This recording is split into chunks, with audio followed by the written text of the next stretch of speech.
Welcome to the brand new season of Statline Podcast. This is season two.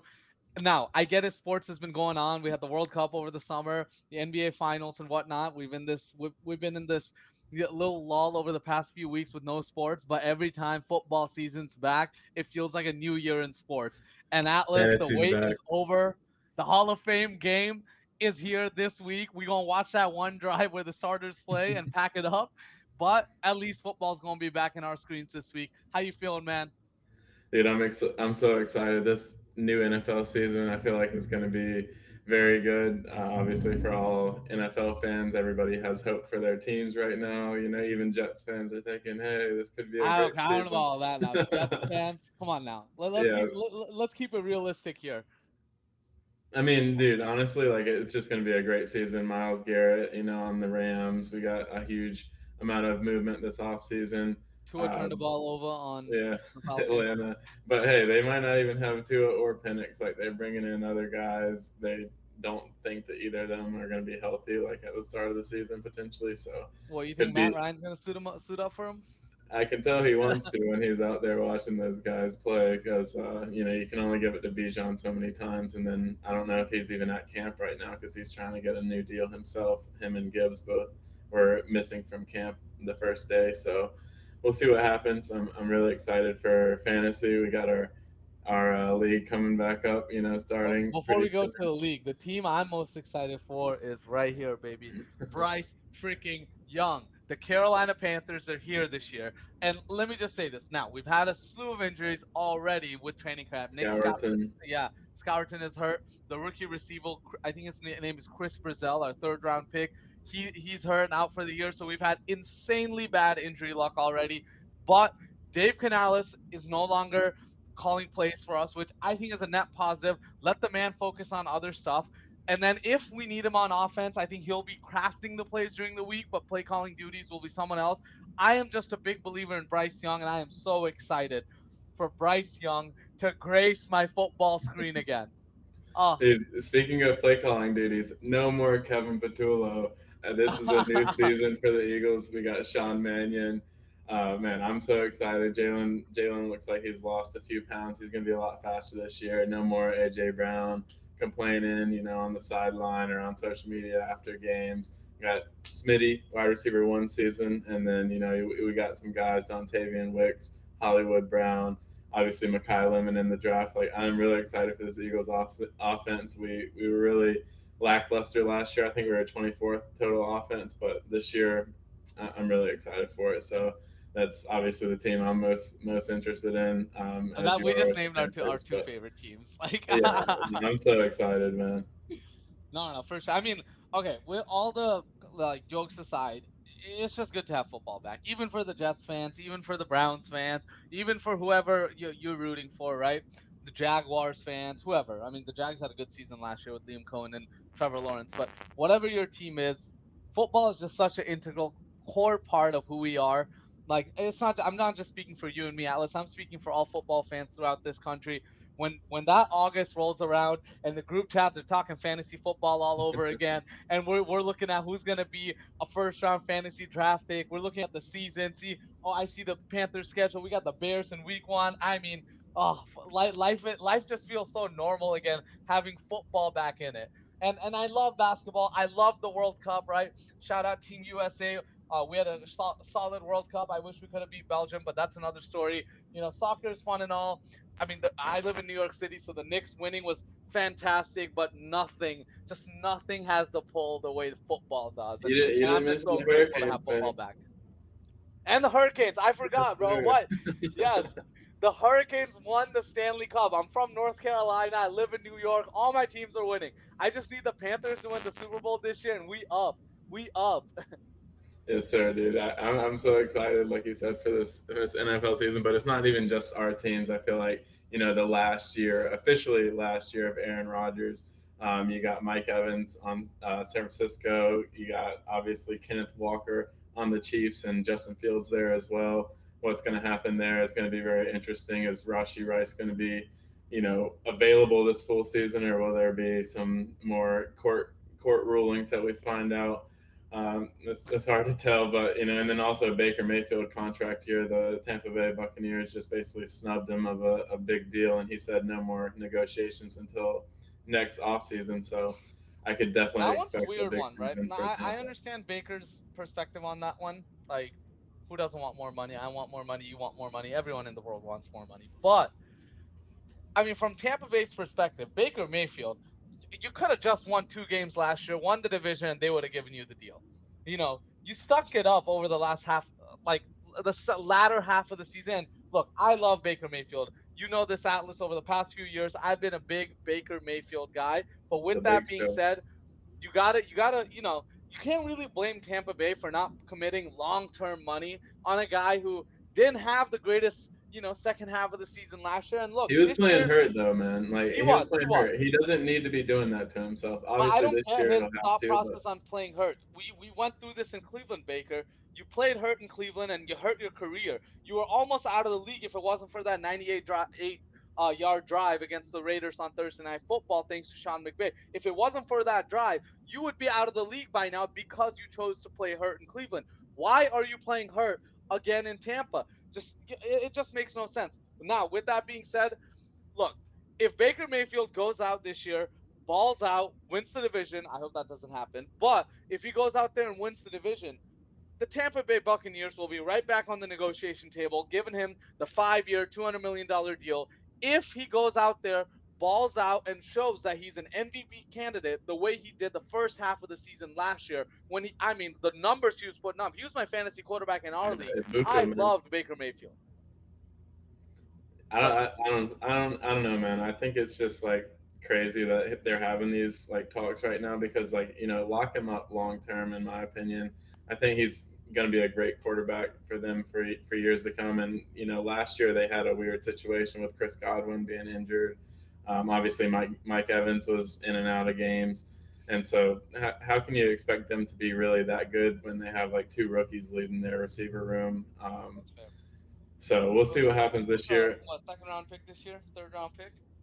Yeah, he'll be pretty up there. I don't think I would want to, give him as my number one receiver in fantasy for sure, but we'll see, how far he slides down depending on how I'll take him potentially depending on that. But no, I think after this year, I've heard some rumblings if Baker Mayfield doesn't have the best negotiations with Tampa Bay, he could go to Pittsburgh. They'll be needing a Post new Rogers, quarterback. There's post Brady a was slew. Baker, post Rogers Baker. Baker's Yeah. just replacing all them legends, huh? Yeah, but he's softening the blow. Like, I mean, obviously Tampa Bay fans were upset that Brady retired. They got a ring out of him, but Baker at least was able to keep him in the playoffs when a lot of things weren't going right at the time. So he's done a great job with Tampa, and I think he will get a deal done, but maybe next offseason now. I mean, all right, let's switch the topic to fantasy football, Atlas. And as I was saying earlier, the moment the calendar turns to August, all of us, we're all thinking fantasy football. Me and Atlas we're in the 12th year of our league. It's with us and all of our high school mates from back in the day, I guess. We've had a few expansion teams since the starting lineup, I guess, since the founding fathers. One of them left this year, but Yes, sir. I'm still so pumped about the league coming back. We have finally upped it to make it slightly more competitive. We're now doing some games to decide what the draft order is going to be. Like, what do you think we should do for that, Atlas? I mean, Like, let's discuss what is the best way to decide the fantasy draft order. look, if it was me, I would like to do a 3-point shootout because that would be something I feel like that I would be better than at least half of the league at. But See, no, hopefully, no. all I take the point of the draft games, right? Whatever you want to call it. It should have enough skill involved, enough RNG involved, so randomness, and the mhm, skill needs to be evenly distributed amongst the league members. So exactly. it can't just be a 3-point shootout where, like, you know, no disrespect to Camden, but like if if we put Camden against you in a 3-point shootout, there's a skill disparity there, right? It needs to be somewhat the playing field needs to be evenly out. Maybe we do one 3-point shootout. Maybe we do a Catan game or some shit, a chess game, like Monopoly, something like that, right? Where you include your athletic skills plus your, Catan. yeah, like some board games or something like that. So it's fun for everyone. Yeah, I mean, I agree. That's why I was mentioning the 3 point shootout. Like, we want it to be competitive for everybody.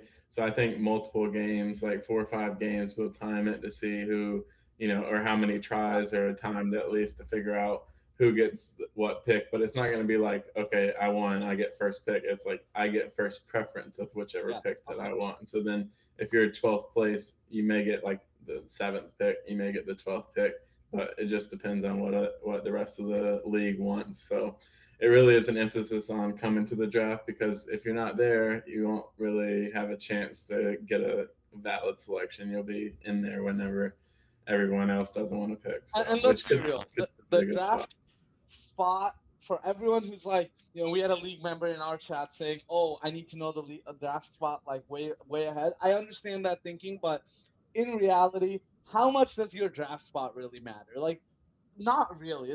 It's more for the fun of it, the competitive spirit, get the competitive juices running, feel it stuff for the season, so that the actual fantasy football season can be competitive. It's something to enjoy over. The camaraderie is, at least that's what, the deciding the draft order should be. Now, let's talk about the punishment, Atlas. What do you think is obviously we see the online posts like, oh, give your sperm to the sperm bank, and mark the the child can contact me at 18 years old. Like, we've seen those types of videos.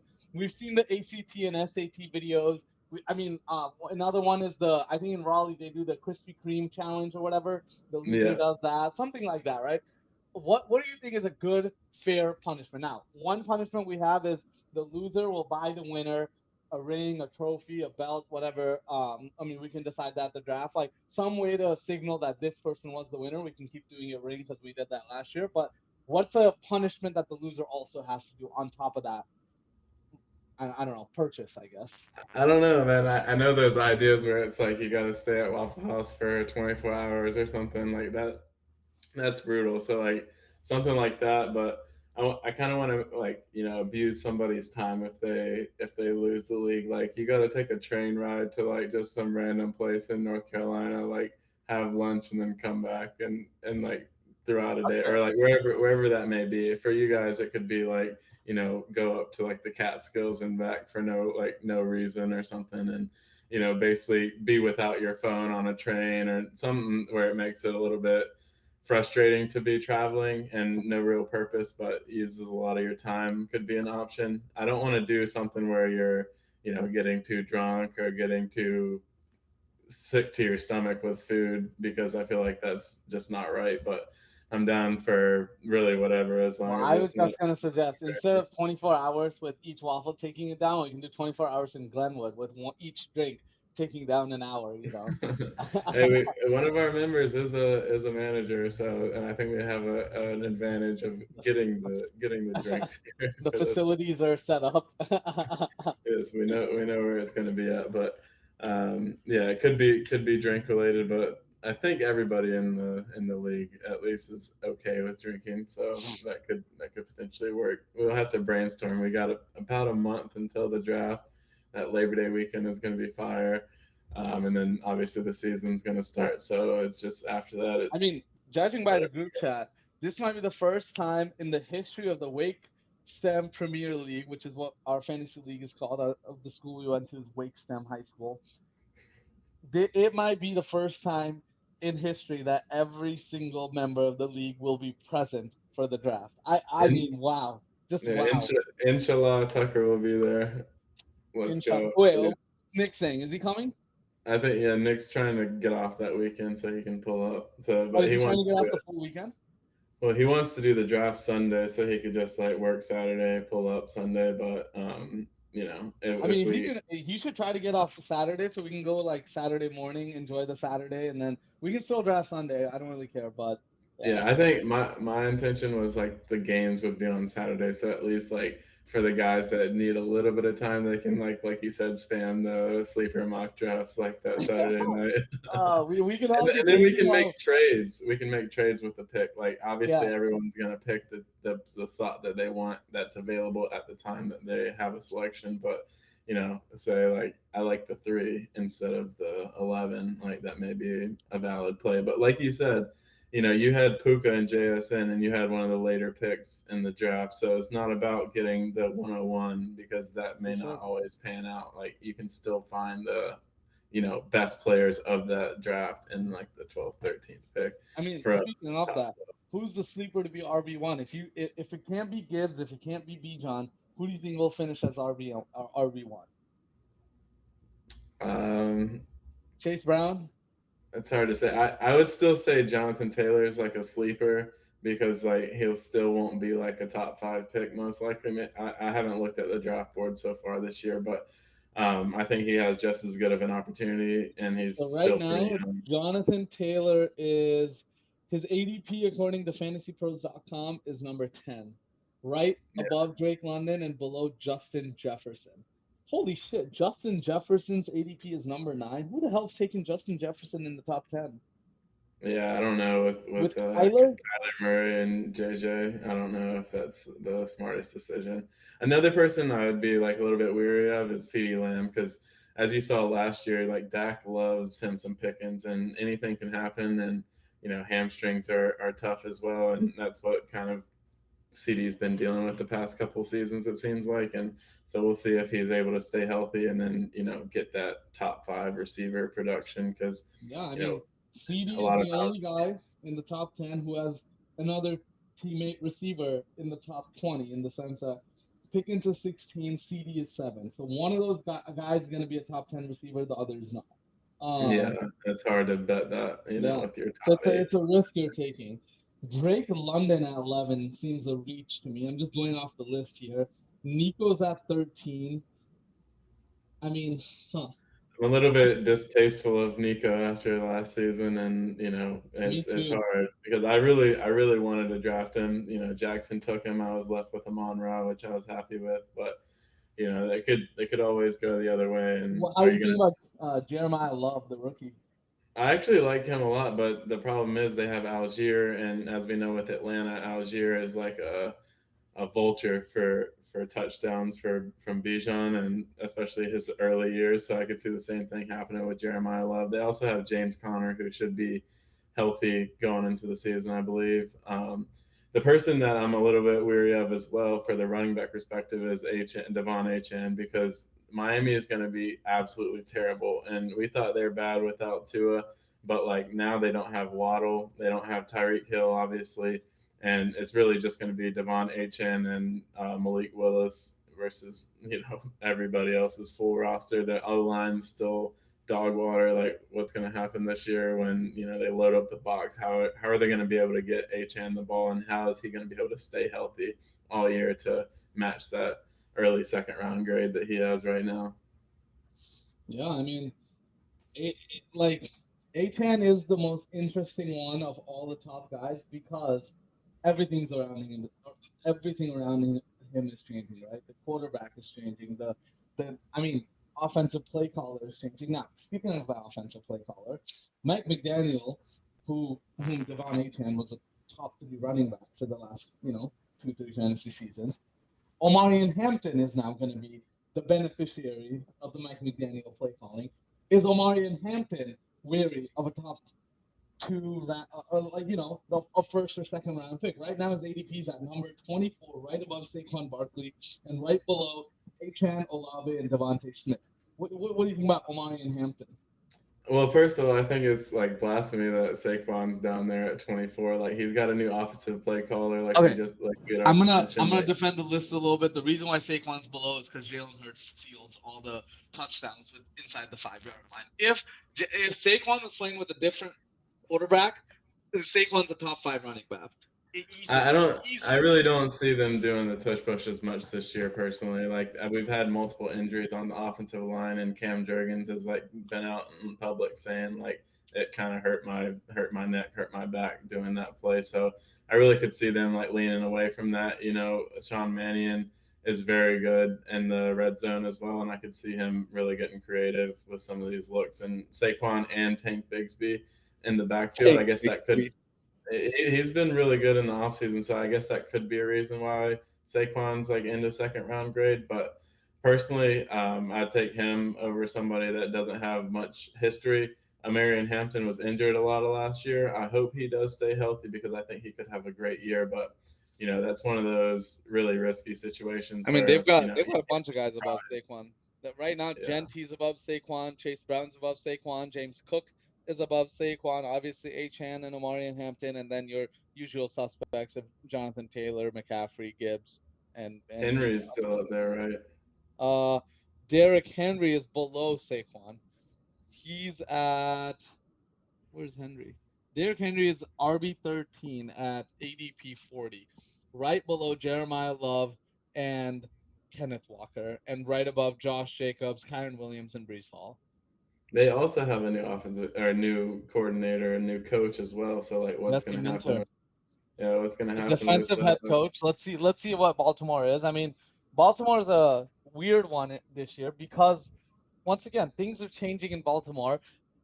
Like I don't know. I mean, Derrick Henry is also a weird one because every year I go into the draft thinking, yeah, no, I'm gonna fade Derrick Henry because like he's too old. And then I think everyone has that thought, not just me. Every single person in the Oh world is yeah. like, oh yeah, he's too old. Like he's gonna fall off. And then I'm in the second round. Derrick Henry falls into my lap. I have to take him. Then I take him, and the homie goes for 1,500 yards and 14 touchdowns and proves me right and drops 45 points in the fantasy championship even though I lost. Um, and once again, it's the same thing, right? I'm looking at these lists and I'm gonna go into that draft and I'm gonna try to fade Derrick Henry. But if he falls enough, obviously I'm gonna pick him up, and then maybe this is the year he actually falls off. Because running backs, they don't last long. Derrick Henry is an anomaly in the running back world. Usually running backs last about 6 prime years, maybe 7 prime years, 2 years in the beginning, 2 years at the end. Running backs have about a 10-year career.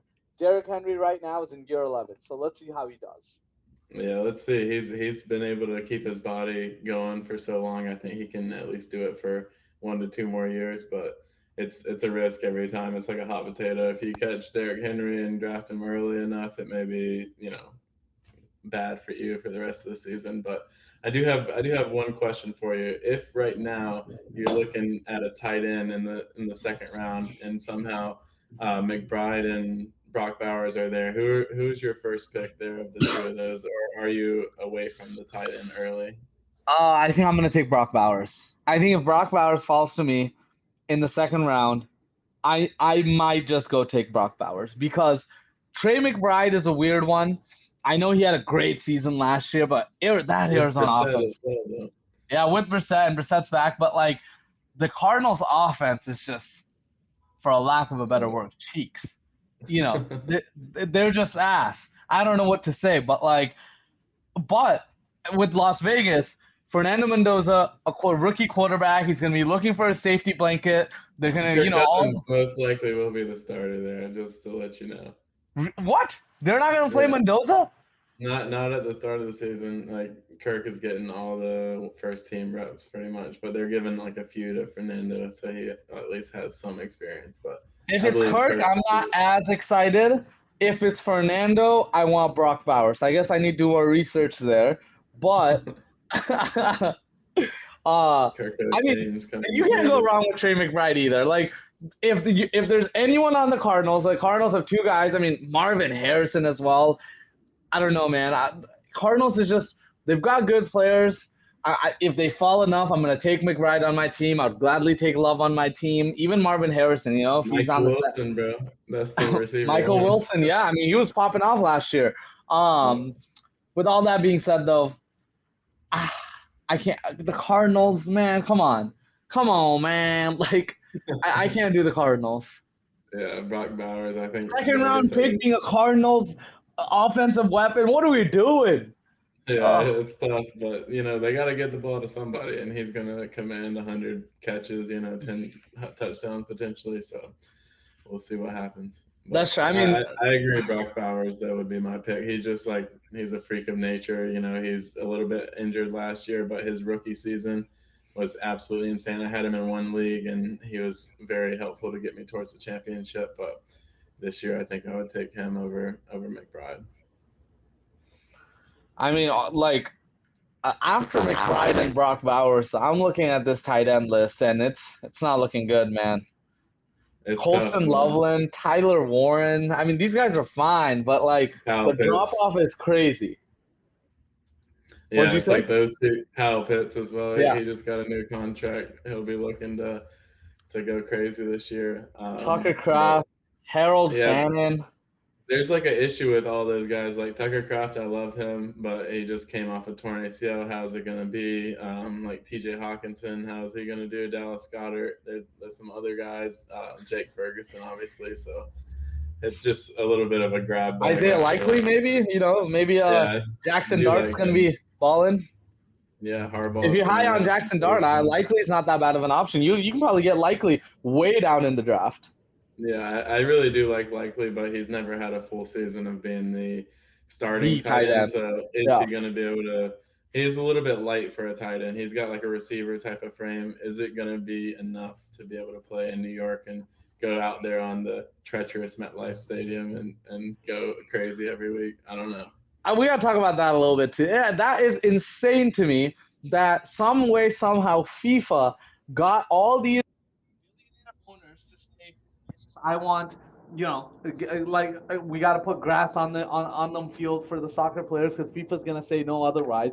But the NFLPA, the Players Association, cannot mandate grass fields on every single stadium in football. I mean, these guys have enough money, man. They can afford it. They can afford to put grass on those fields. It's insanity to me Does not that make any sense. after the World Cup, okay, before the World Cup, whatever, but they have now proven that they can. They can put grass on all these fields, and they refuse to do so. It's ridiculous.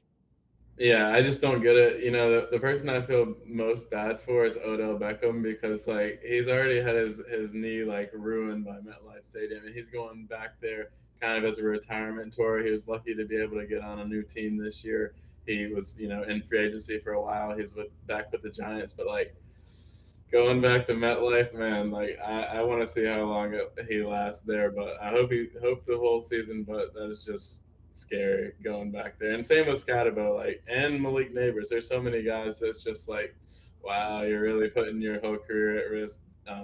Playing this year there at MetLife. So, like you said, they got to do something about the grass, but maybe too late. I mean, I don't know the exact numbers, but like just off the top of your head, you name so many Giants players that get injured on Saquon, that field. It's notorious that there has to be a correlation between injuries on natural grass versus that artificial MetLife turf. I mean, Aaron Rodgers, the famous, 11 seconds in on 9/11, like, you know, it's ridiculous that the NFL still does not change their fields, especially after FIFA proved that you can put actual grass in these stadiums. And aesthetically, like on the television screen, these soccer matches look beautiful. I mean, way better. even the Oh, World you Cup went to final. a game at MetLife, so what do you think of Yes, the stadium then? I did. I watched the Brazil Morocco game at MetLife when Vinny Jr. Hit the screamer. But with the it looks better for the fans. The players feel better. The owners can definitely afford it. I don't know what the holdup is with not putting grass at these stadiums. Makes zero sense. It seems like the NFL just, it's a product, it's a business, but they just don't really care about the individual players. They know that, once somebody gets injured, they can just move to the next guy in line and it'll just keep on moving. So unfortunately, unless the next collective bargaining agreement for the NFL is pretty soon, I don't think we'll have an issue, any resolve of this issue that is currently in effect. You saw Romo getting his DUI on the way to visit grandpa and grandma. I don't know, Jim. I don't know if you'll be there, Jim. I don't know if you'll be I there don't to see. know, Jim. JJ Watt's coming for you. He's coming, man. Which sucks because I really did like Tony Romo on the calls, and it's only a matter of time before like he's able to resolve this issue and get back onto the television booth. Like they basically cover up for everything now. Like one DUI, as bad as it is to say, it's a terrible thing. but one DUI doesn't, determine your NFL fate and future for Look, broadcasting. look, with all the like everything aside, the fact that he's getting put on leave after that DUI, especially after the video came out, it's a bit silly, a bit Yeah, ridiculous that your professional career is being halted because you got caught for something like that. I mean, in the NFL, I'm not trying to take it there, but like dudes beat up their wives and are at practice the next day. You know what I mean? And Tony yeah. Romo is gonna get fired after the incident or whatever he had. Now it is serious. Like obviously, drinking and driving is a serious thing and should not happen. But with that being said, after we watched that video, I think before the video, I was like, "Holy shit, Tony Romo got a DUI. What is the brother doing?" Another Mark Sanchez situation. But after you see that video, maybe he had a few beers in him. He seemed totally, he seemed like he had it under control. At least he didn't seem belligerently drunk in that video that was surfacing on Twitter.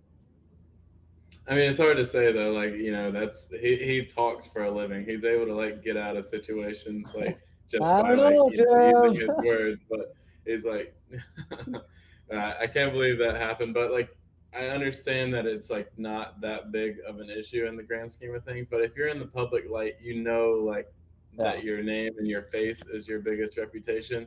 There's no reason to risk that. You have money to have a driver anywhere at any time, like across the world, and it just happens to be driving. Like, there's no excuse for it. But we'll see. We'll see him soon.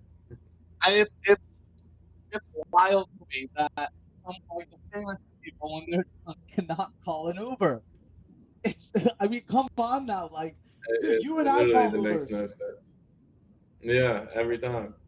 My favorite video, like the thing is, have you seen the Tony Romo like getting ready for his Yeah, the deck. yeah the Dak Prescott? That video had me Yeah, dead, bro.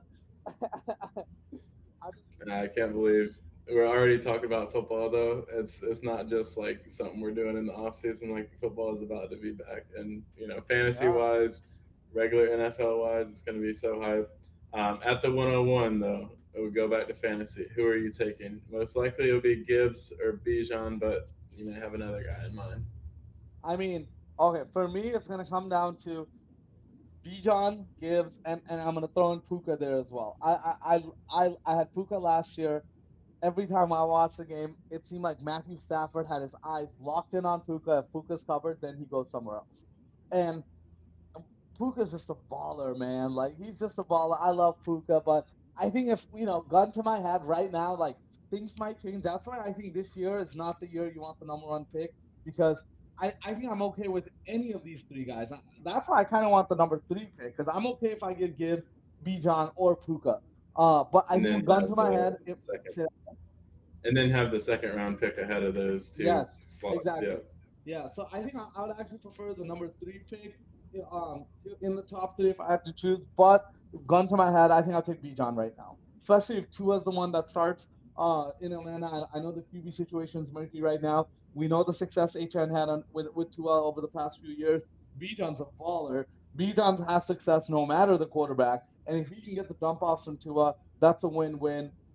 And the only problem is that Atlanta offense. How potent is that offense? Drake London is being touted as a top 10 receiver. Kyle Pitts is being touted as a top five tight end.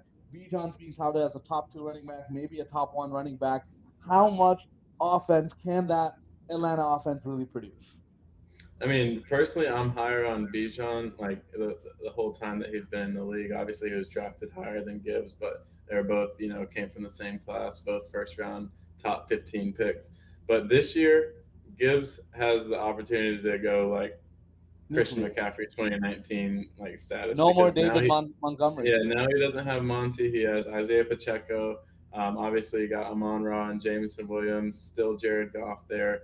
Second year of their offensive coordinator. I think this is the year that Gibbs really, really pops off and gets all those touchdowns. I mean, I could see them giving Pacheco some, of course, with Dan Campbell running the show. But overall, I think his opportunity and like workload share is just going to be too high to pass up. And if I had the 101 right now, it would be relatively easy for Gibbs for me. But Bijan's right there as well, and obviously Puka, as you mentioned. I mean, right now, according to Fantasy Pros, in their number one slot, they have Jamar Chase, which I think would be malpractice to take at the Yeah, no, 101. thank you. I No, mean, thank you. I, T. I would Higgins is still too good. I would take JSN over Jamar Chase. Like, forget Puka. I think Jamar Chase is my wide receiver three right now after Puka and JSN. And then, I mean, you have Amon Ra, CD after that. I think I'll take Chase over CD and Amon Ra. I think I'll take Jamar Chase over JJ as well, over Drake London, AJ Brown. So I think Jamar Chase is a top three receiver, but I think he's number three and not two and one.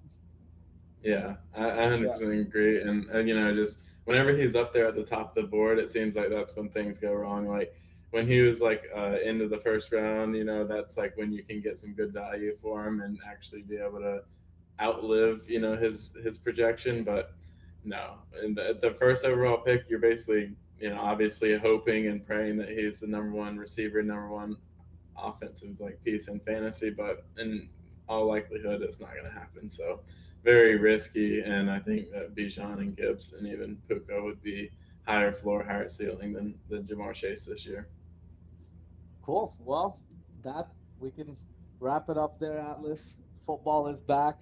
Our first episode is in the books, and stay tuned for next week. We'll be coming back with more fantasy content and just the happenings in the sports world and throughout. Yes, sir. We're pretty close to the NFL season, but as the weeks go on, we'll have more to chat about. And, you know, make sure to send some replies into the comments. Make sure you let us know what you like to see, what you don't like to see, and we'll try to implement that for the upcoming weeks. One So more thank thing you right guys. before we end. Everyone who hasn't seen Spider-Man Brand New Day, go watch that shit. It is the best MCU movie today. It's in my opinion, the second or the third best superhero movie ever. I think Dark Knight is still top, but Spider-Man 2 and Brand New Day is in the same tier of movies. Go watch that movie I got to before watch it, football bro. turns on. Still have not watched it. So I'm going to see that in Odyssey before football, but we will Yes, be sir. back. See ya.